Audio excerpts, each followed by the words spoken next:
को जय मसीह की। हम लोग बाइबल के वचन देखेंगे। यहोशू 1:8 यहाँ पे इस प्रकार लिखा है, व्यवस्था की ये पुस्तक तेरे चित्त से कभी ना उतरने पाए, इसी में दिन रात ध्यान दिए रहना, इसीलिए कि जो कुछ उसमें लिखा है उसके अनुसार करने की तू चौकसी करे, क्योंकि ऐसा ही करने से तेरे सब काम सफल होंगे और तू प्रभावशाली होगा। यहाँ पे परमेश्वर ने कहा है कि हमें ये जो व्यवस्था की पुस्तक है अपने चित्त से उतरने नहीं देना है। और ये व्यवस्था की पुस्तक है क्या? ये व्यवस्था की पुस्तक और कुछ नहीं, हमारी पवित्र बाइबल है। ये पवित्र बाइबल को परमेश्वर ने बोला है कि इसे हमें पढ़ना है, अपने चित्त से उतरने नहीं देना है।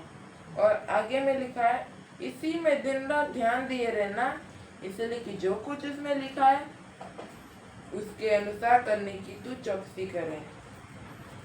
और यहाँ पे लिखा है दिन रात ध्यान दिए रहने है। तो यहाँ पे ये मतलब नहीं कि आप पूरा दिन कुछ काम ना करें, खाली आप पूरा दिन बाइबल ही पढ़ते रहें, ये मतलब नहीं है। इसका मतलब है कि जो बाइबल में लिखा है, परमेश्वर के नियम जो भी लिखा है सब आपको ध्यान में रखना चाहिए। फॉर एग्जाम्पल, आप कोई बड़े पद में हैं और कोई आया और बोल रहा है कि आप मेरे बेटे को नौकरी दे दीजिए, मैं आपको इतना पैसा दूंगा, 1,000, 5,000, 2 लाख, 3 लाख दूंगा। तो आपको ये याद रखना चाहिए, आपको पैसे का लालच नहीं करना चाहिए, लेकिन आपको ये ध्यान रखना चाहिए कि पवित्र बाइबल में क्या लिखा है कि आपको घूस नहीं लेना चाहिए, आपको रिश्वत नहीं लेना चाहिए। अगर आप ये सब करेंगे तो ये आपका जो नियम है, ये व्यवस्था की पुस्तक जो है आपके चित्त से कभी नहीं उतरेगी।